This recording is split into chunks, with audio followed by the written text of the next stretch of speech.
Bonjour à toutes et à tous et bienvenue dans le Congo en marche sur Eurotech Télévision. Merci d'être nombreux à regarder cette émission.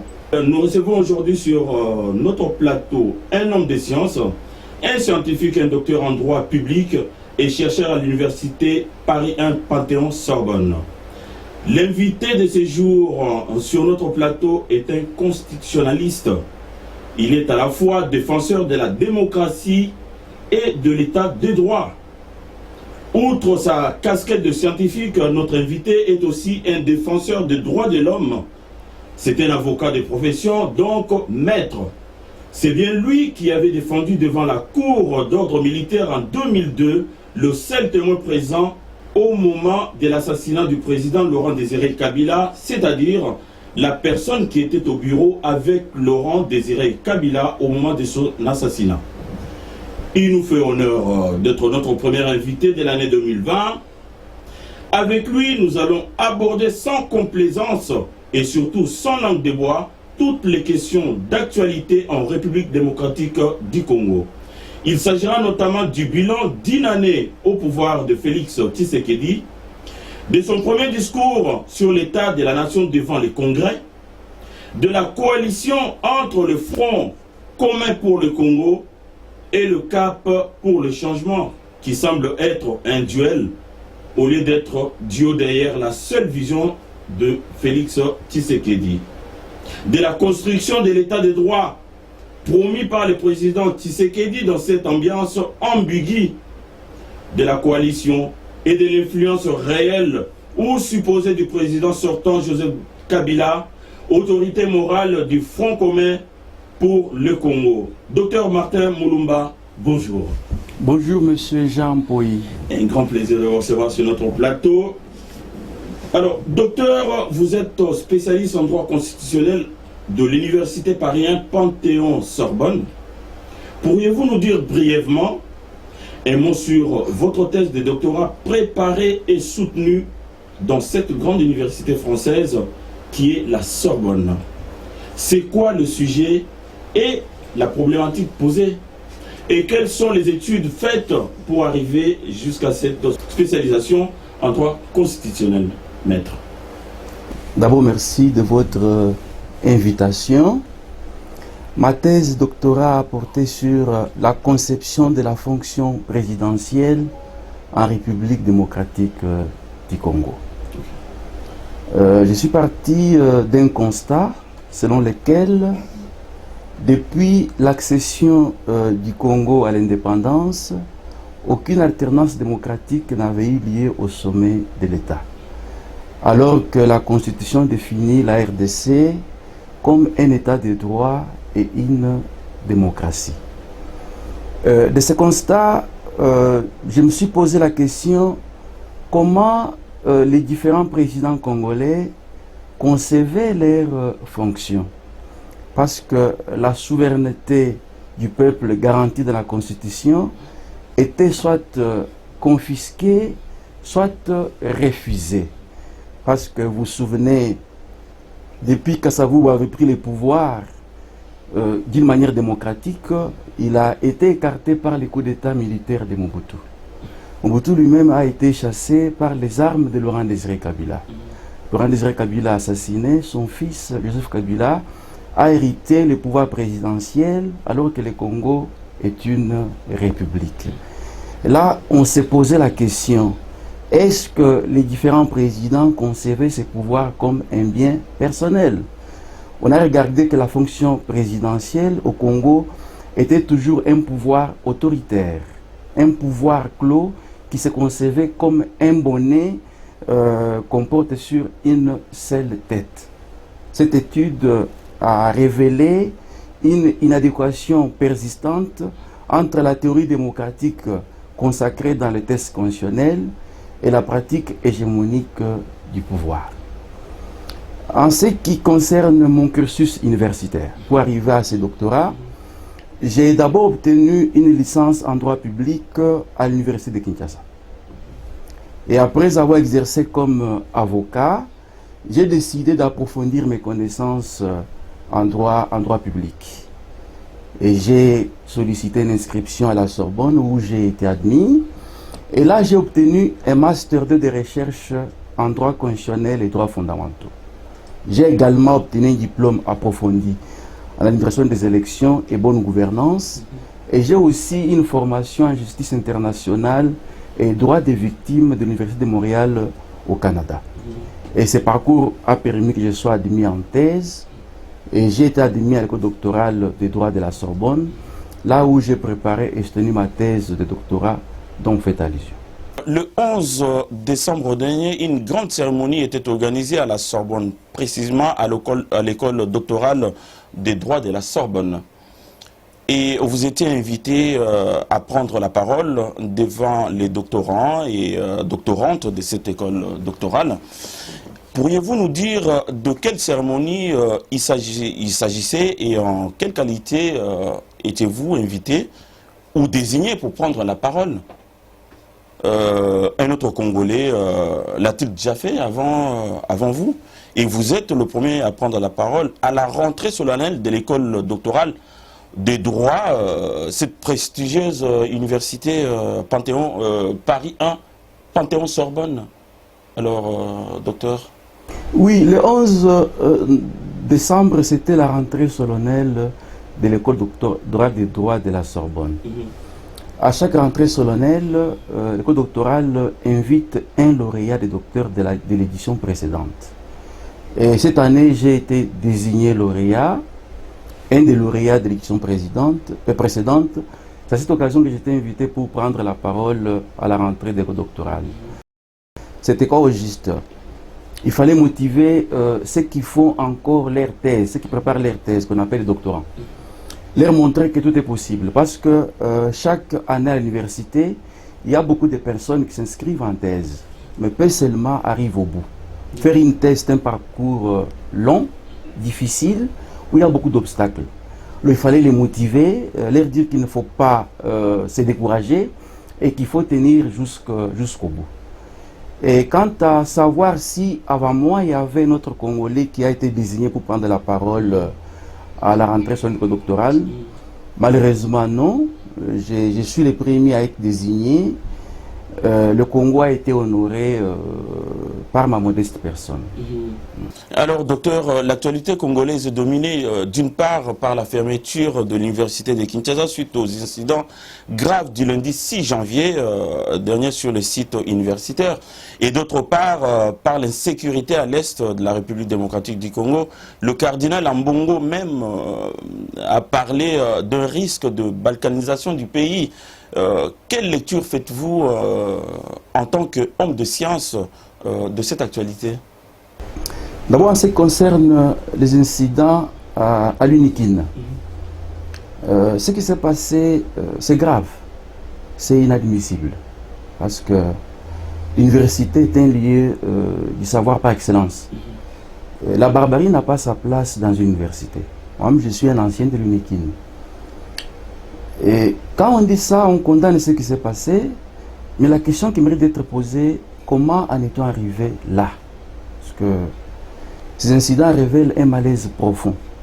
Il faut des solutions appropriées pour une réponse pérenne, pour que ces choses ne se répètent pas encore demain. Vous savez, quand on est chef, il faut anticiper les choses.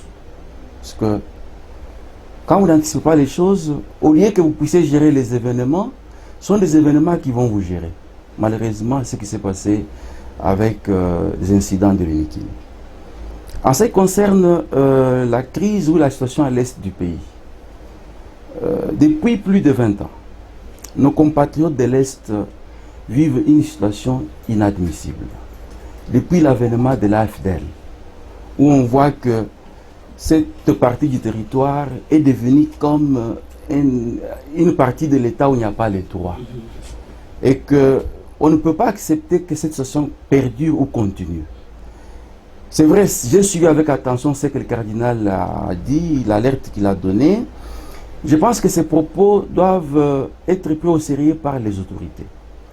On attend du président Félix Tshisekedi des mesures fortes pour mettre fin à cette insécurité. Parce que le président a dit qu'il mettait le peuple au centre de son action politique. On ne peut pas accepter qu'il parle du peuple d'abord, alors qu'à l'est du pays, le peuple n'est pas en sécurité. C'est l'État qui doit assurer la sécurité de son peuple. C'est la mission même première de l'État. Alors au président de prendre des décisions fortes pour que la paix puisse répandre de ces côtés de l'est du pays. Voilà. Alors le vendredi 13 décembre dernier, soit 10 mois et 20 jours depuis son accession au pouvoir, le président Félix Tshisekedi a fait son premier discours de l'État de la nation devant le Congrès. Vous, comme spécialiste en droit public et expert de la fonction présidentielle, quel regard avez-vous porté sur ces discours? Vous, en tant qu'expert de la fonction présidentielle, évidemment, étiez-vous convaincu par le nouveau président congolais? Et quel bilan vous faites de ces 10 mois à la tête du pays? Pensez-vous qu'il est sur une bonne ou mauvaise voie? J'ai suivi avec attention le premier discours du président Félix Tshisekedi sur l'état de la nation devant les 2 chambres du Parlement réunies en congrès. J'ai trouvé un président combatif, un président courageux, un président déterminé. Il a montré son envie de faire le changement, de réussir son quinquennat. Mais j'ai aussi trouvé un président qui a beaucoup promis. Vous savez, quand on promet beaucoup, on risque parfois de devenir comme un Père Noël qui attend son traîneau. Bon, ce n'est pas ce cas. Je pense que maintenant, il faut qu'il passe à l'action. Il a dit que l'année 2020, c'est l'année de l'action. On attend son action parce qu'il a promis les changements. Vous vous rappelez quand il a fait son discours d'investiture, le président de la République avait pris l'engagement de bâtir un grand pays. Il avait dit qu'il mettait le peuple au centre de son action, les fondements de son action. Ce qui m'avait réjoui. Sur les bilans de 100 jours, bon, je peux dire qu'il a fait un bilan qui peut être satisfaisant pour moi, surtout sur l'aspect des droits de l'homme, des différentes mesures qu'il a pu prendre. Mais on attend beaucoup de réformes qu'il doit engager pour faire du Congo un véritable état de droit. Il a promis qu'il va déboulonner les antivaleurs. Là aussi, on attend. On attend. Je pense que, comme il a dit lui-même, qu'il y aura les actions qui vont amener le changement tant promis au peuple congolais.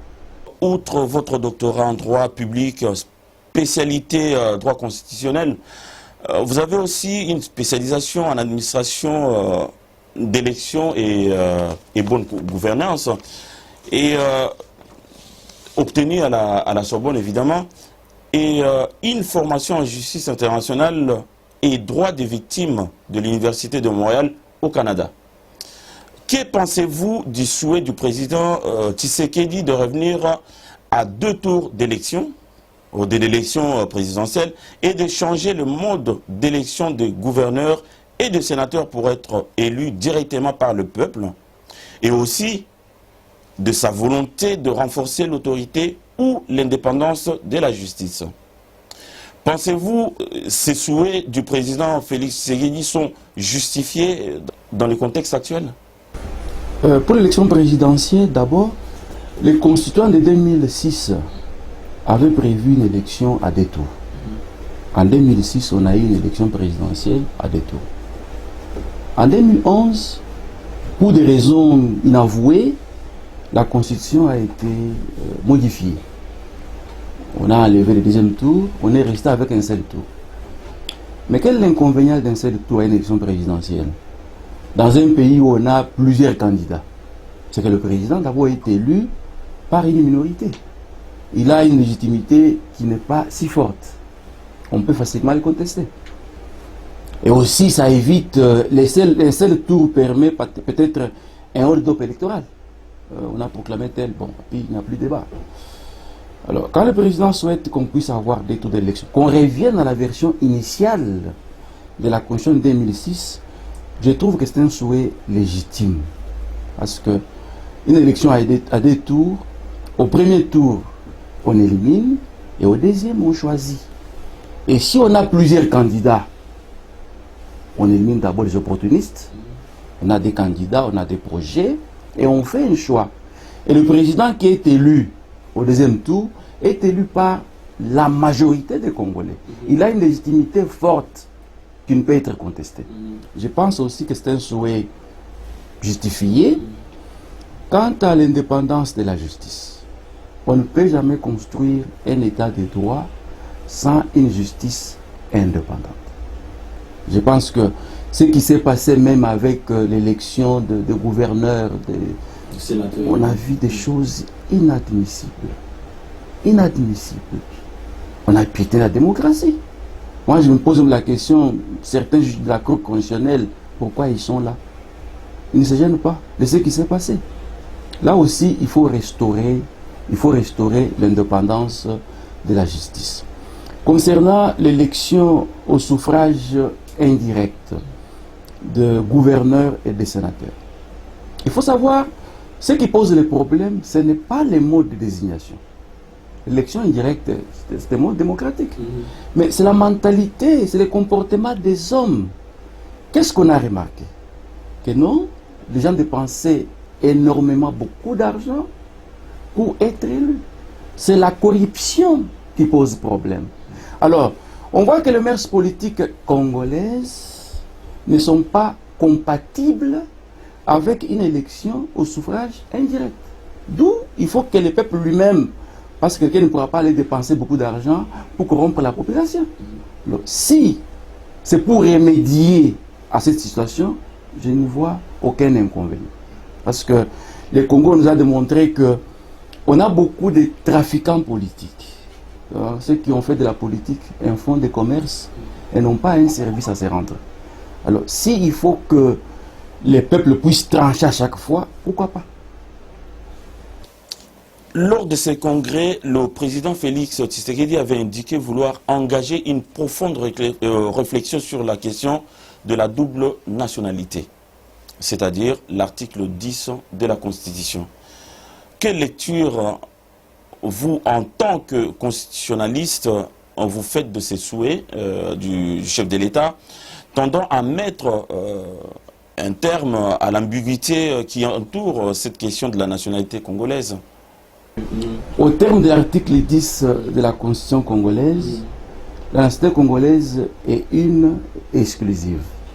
On ne peut pas l'avoir en même temps avec une autre nationalité.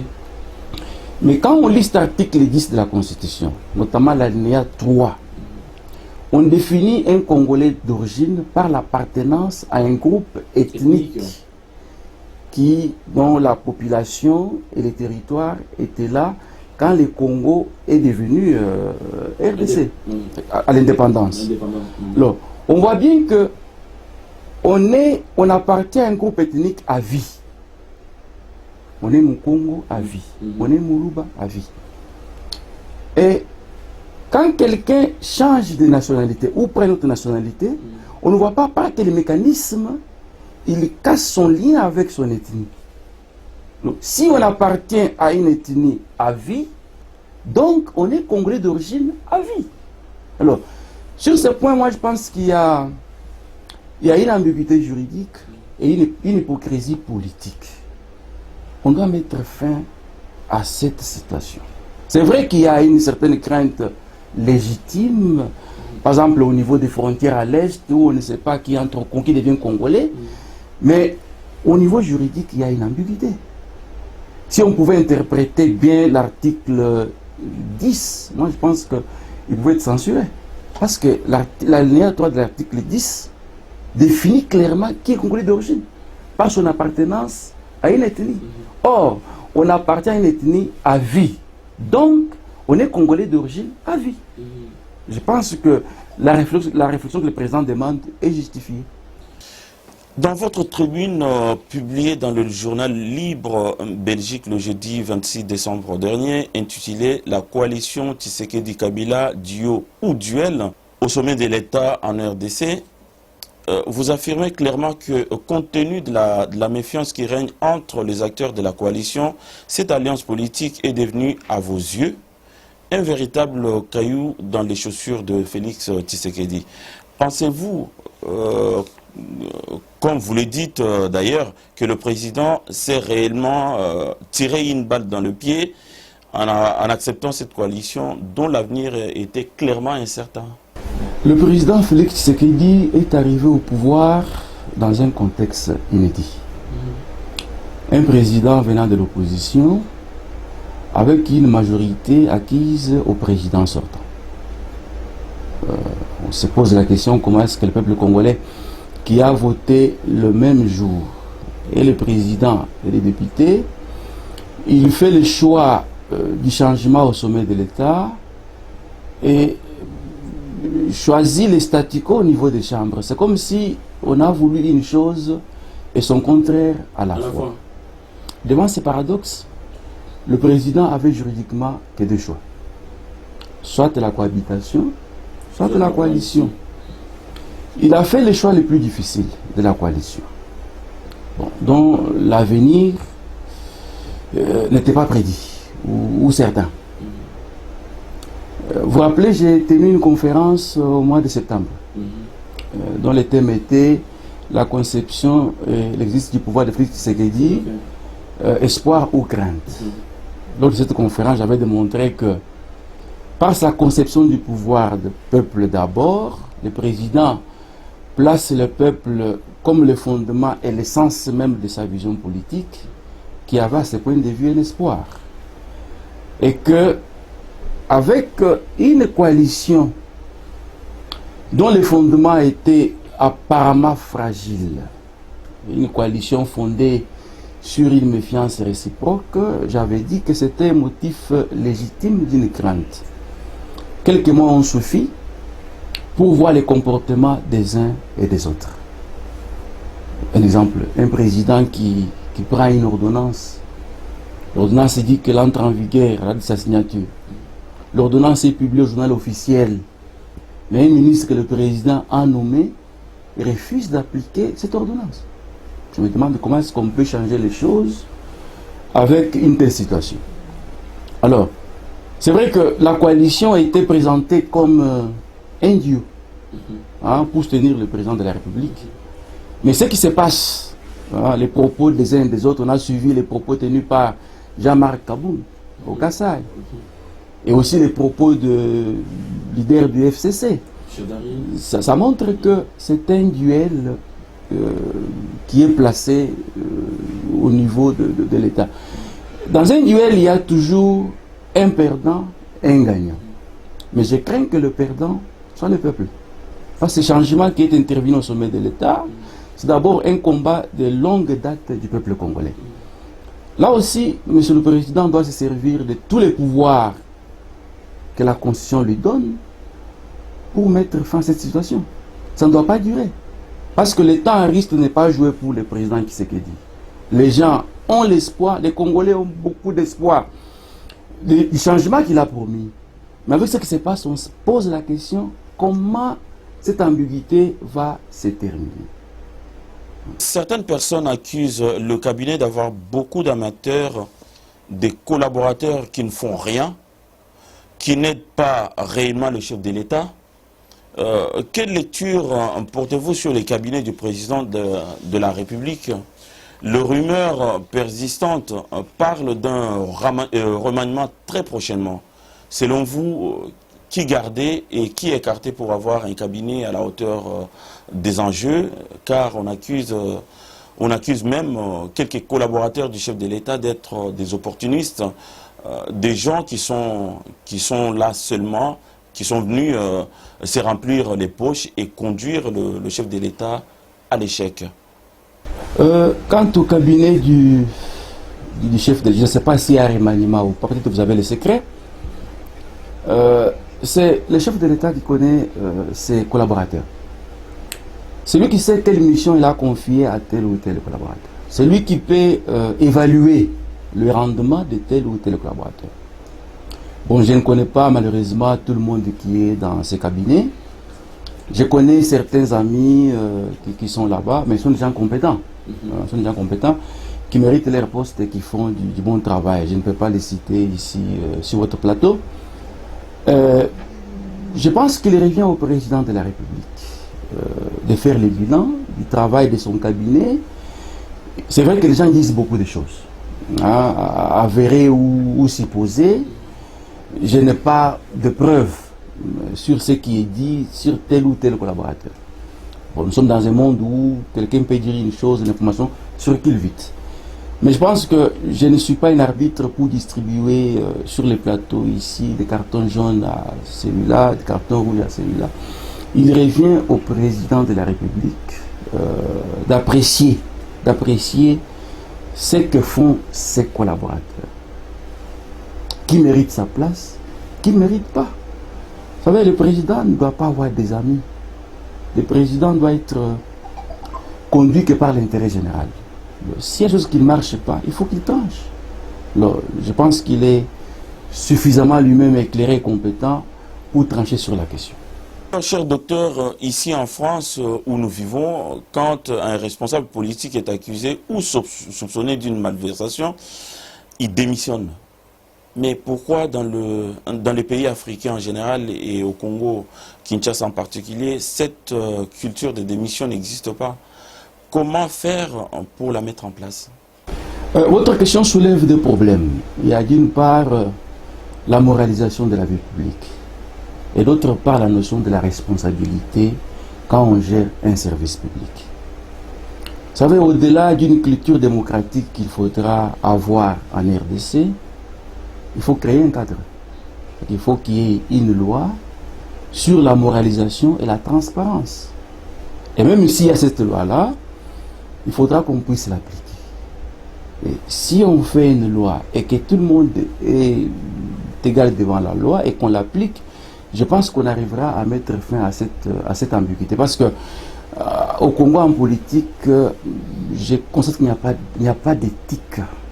Alors quand on fait la politique sans éthique, on a ce qu'on voit là. On peut être accusé de ça, avéré ou non, mais on se maintient, on est là. Parce que la politique est malheureusement considérée comme un moyen pour se servir et non pas un moyen pour servir. Et quand le président dit qu'il veut construire un état de droit, je pense qu'il va commencer par la moralisation de la vie publique. L'exemple doit venir d'en haut pour qu'il soit suivi jusqu'au niveau bas. Quelques proches de l'ancien président Joseph Kabila annoncent son retour politique au courant pour cette année 2020. Ils veulent le voir revenir au pouvoir en 2023, mais plusieurs Congolais ne souhaitent pas ce retour. Quel conseil pouvez-vous donner à ses partisans et à l'ancien président lui-même, s'il vous demande votre avis, évidemment? Concernant les partisans de l'ancien président Joseph Kabila, bon, ils sont libres de penser ce qu'ils veulent. Ils peuvent rêver au-delà du raisonnable. Bon, on ne peut pas empêcher quelqu'un de rêver, c'est gratuit. Rêver, c'est gratuit. Mais ils doivent regarder l'essence du vent. Et surtout voir ce qui s'est passé en 2018. Le président Kabila avait choisi un dauphin, Tchadari, qui a été rejeté. Pourquoi il a été rejeté? Ils doivent se poser cette question-là, avoir une réponse. Vous savez, parfois il faut se regarder en face. La vérité, il ne faut pas la fuir. Après, ils peuvent penser ce qu'ils veulent. Si le président me demandait mon conseil, le président Kabila bien sûr, je lui dirais, monsieur le président, vous avez fait 18 ans au pouvoir. Vous avez passé pacifiquement le pouvoir à votre successeur. Ce qui est une première en RDC. Je lui dirais, monsieur le président, il faut protéger l'image que vous avez donnée aux Congolais. Quelle image? On l'a vu dans le bras de Félix Tshisekedi. Vous savez, depuis qu'on est né, nous, on n'avait jamais vu ça au Congo. Alors, ça, on peut tout refuser à Kabila, sauf ça, cette image-là. Il a offert ça aux Congolais. Et je dirais aussi que, monsieur le président, il y a une vie après le palais présidentiel. Même une belle vie qu'il peut mener. Il peut se servir de ses 18 ans de pouvoir pour faire autre chose. Et qu'il est déjà sénateur, à vie. Jusqu'à sa mort, Joseph Kabila est sénateur. C'est déjà suffisant. Il est dans un pays comme le Congo, où on avait imaginé toutes les hypothèses. On voit qu'il a quitté le pouvoir et qu'il vit au Congo. Je peux lui dire que, Monsieur le Président, est sorti par une grande porte. Il faut garder cette image. Voilà. Docteur, votre thèse a porté sur une des questions essentielles du droit constitutionnel, à savoir le président de la République. Vous avez analysé la conception de la fonction présidentielle en République démocratique du Congo sur toute la période post-coloniale, c'est-à-dire la présidence Kasavubu, celle de Mobutu, et de deux Kabila, Laurent Désiré et Joseph Kabila. Avec cette expertise, pourquoi ne pas vous reprocher du président Félix Tshisekedi pour lui apporter vos conseils avec toute cette recherche faite dans la plus grande université de l'Europe qui est la Sorbonne? Merci pour cette question.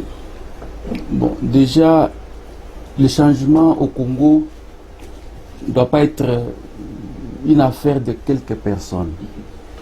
C'est l'affaire de tous les Congolais. Bon, c'est vrai, je suis le premier à avoir traité cette question de la fonction présidentielle dans le cadre d'une recherche doctorale. Je peux apporter mon expertise si je suis sollicité. Mais je voudrais vous dire que un expert ne s'improvise pas. C'est comme un conseiller, on le sollicite. Déjà, je profite de la question pour vous signaler qu'ici en Europe, on a une association de juristes congolais, la Diaspora, qui a son siège à Bruxelles, qu'on appelle les URSS congolais. C'est un cadre de réflexion, c'est un laboratoire d'idées qui peut bien travailler aussi, donner des idées au gouvernement congolais. Notre association est présidée actuellement par M. Célestin Poutou, que je salue d'ailleurs. C'est pour vous dire que je ne milite pas pour une ambition personnelle. La question du Congo demande les efforts de tout le monde. Le Congo a besoin de toutes ses filles et de tous ses fils. Donc quand moi je parle, je ne vois pas seulement un poste pour moi, non. Mais vous, personnellement, êtes-vous prêt pour apporter votre pierre à l'édifice et faire profiter vos connaissances à la constitution de l'État des droits? Je viens de le dire que un expert ou un conseiller ne s'improvise pas. On les sollicite. Ce n'est pas à moi de dire que non. Je n'ai pas de solution magique. Je n'ai pas apporté mon expertise. Mais la question, le changement au Congo, c'est un effort collectif. Il ne faut pas y aller personnel, non. C'est un effort collectif. C'est pourquoi je parle de notre association de juristes congolais, qui est un cadre de réflexion où on a beaucoup de spécialistes dans tous les domaines. Moi, je suis constitutionnaliste. Mais les droits, il y a aussi d'autres domaines. Qui peut aussi être un cadre de réflexion, un laboratoire que le gouvernement congolais peut solliciter. On a un siège à Bruxelles. Dernièrement, on a tenu un café juridique sur l'actualité au Congo. Alors, l'affaire du Congo, les changements au Congo, c'est une affaire de tout le monde, de tous les Congolais. Je n'en fais pas une affaire personnelle. C'est ça ce qui tue en politique au Congo. Parce que les gens vont seulement, il n'y a que moi, il n'y a que moi, il n'y a que moi. Moi, je ne vois pas les choses comme ça. Nous tous, pour que les choses changent au Congo, c'est l'effort collectif. Et non pas, je ne suis pas Messi ou Ronaldo. Docteur, vous avez été un des avocats clés du procès sur l'assassinat du président Laurent Désiré Kabila. Vous avez été l'avocat de M. Émile Mota, directeur de cabinet adjoint de Laurent Désiré Kabila, et le seul témoin qui était avec le président Désiré Kabila au moment de son assassinat. Et ma question est, alors, mais autour de cet assassinat, plusieurs versions se racontent. Pourriez-vous nous dire exactement qu'est-ce qui s'était passé au bureau du président, car il était avec votre client au moment de son assassinat, qui a réellement tué le président Kabila? Où se trouve l'arme du crime? Pourquoi avoir condamné plus de 100 personnes? Pourquoi votre client était-il placé en prison de Makala au moment du procès? Il lui était reproché quoi exactement?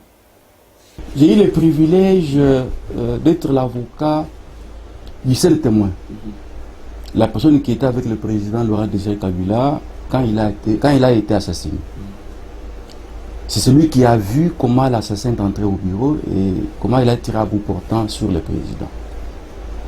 Selon son témoignage, un témoignage qui a été corroboré par d'autres gardes du corps, même par le colonel Edi Kapende qui était présent, et aussi le ministre Moïse Nkongolo qui était là, ou le fait ministre Machako. C'est un des gardes du corps qui est entré et qui a tiré sur le président Kabila. Malheureusement, ce garde du corps, quand il est ressorti, il a été abattu, sans qu'il parle. Alors, si l'assassin est identifié, les mystères demeurent, qui ont commandité et planifié cet assassinat. Plusieurs personnes ont été arrêtées et condamnées même. Certains sont morts en prison. D'autres groupistes sont encore en prison en ce moment. Alors qu'on n'a jamais su qui ont commandité et planifié cet assassinat. Quant à l'arme du crime, bon, c'est aussi un mystère. On n'a jamais su qui a pris cette arme. Enfin, officiellement, on n'a jamais su.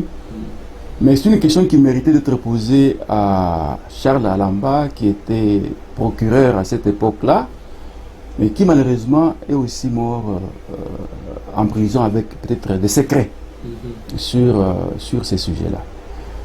Alors, Kabila a été assassiné, ce procès s'est passé à huis clos. Bon, il y a des secrets que les avocats ne peuvent pas dire devant des caméras, mais la cour militaire avait promis à l'époque que les enquêtes vont continuer. Bon, je ne sais pas où est-ce que la cour en est avec ces enquêtes. Qu'on dise aux Congolais qui ont commandité cet assassinat de Laurent Désiré Kabila. Quel est votre dernier mot, puisqu'on arrive à la fin de notre émission? Est-ce que vous aurez un petit dernier mot pour ceux qui vont nous regarder? Bon, je profite de votre micro pour m'adresser, pour une seule fois peut-être, au président de la République démocratique du Congo, Félix Tshisekedi. Monsieur le Président de la République, les Congolais attendent les changements et l'état des droits que vous avez promis. Répondant à une question de Christophe Babouvier sur France 24, vous avez affirmé avec gravité que vous étiez pleinement président, ce qui m'avait réjoui. Aujourd'hui, les Congolais se posent beaucoup de questions, Monsieur le Président. Les Congolais sont inquiets. C'est vrai, il y a des choses que vous avez lancées, il y a des chantiers partout, on les voit. Mais les changements tant promis tardent, Monsieur le Président. La fin de la corruption, c'est pour quand, Monsieur le Président? Les déboulonnements des antivaleurs, Monsieur le Président, c'est quand? Vous savez, 5 ans, c'est beaucoup, mais 5 ans, c'est peu. Là, il vous reste 4 ans. Je peux dire 3 parce que la dernière année, c'est l'année de campagne. Les réformes tant attendues, Monsieur le Président. Les Congolais ont eu beaucoup d'espoir qu'avec vous, les choses vont changer. Je ne peux pas dire que cela est impossible. Vous connaissant votre combativité, cela est possible, Monsieur le Président. En tant que chef de l'État, vous incarnez le destin d'une nation. Monsieur le Président, la Constitution vous donne des moyens juridiques et politiques. Servez-vous de ces moyens, Monsieur le Président, pour changer les choses. Vous avez été un opposant. Ça sera une honte qu'un opposant qui a milité pour la démocratie arrive au pouvoir et rien ne change, Monsieur le Président. Ça sera une honte. Relevez les défis. Relevez les défis, Monsieur le Président Félix Tshisekedi. Le peuple attend de vous beaucoup de choses. Je sais que il y a des choses que vous ne pouvez pas faire dans 5 ans. C'est vrai. Un président ne peut pas tout faire. C'est vrai. Mais le changement, la fin de la corruption, c'est le président. Aujourd'hui, le Congo est placé comme un des plus grands pays corrompus, où la corruption bat les records, monsieur le président. Les antivaleurs. Il y a des choses qu'on dit, moi je ne suis pas comme ceux qui accusent tel ou tel.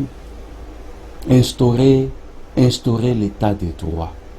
Instaurer l'indépendance de la justice. C'est ce qu'on attend de vous.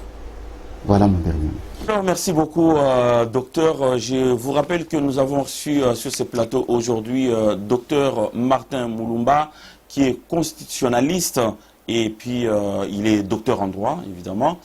Et voilà, si vous avez réellement aimé cette vidéo, merci de la partager partout, partout, partout. Et likez et surtout actionnez la clochette à côté de abonnez-vous pour recevoir toutes nos vidéos prochaines. Et puis voilà, portez-vous à merveille chez vous et à très bientôt sur Hérotech Télévision. Merci docteur.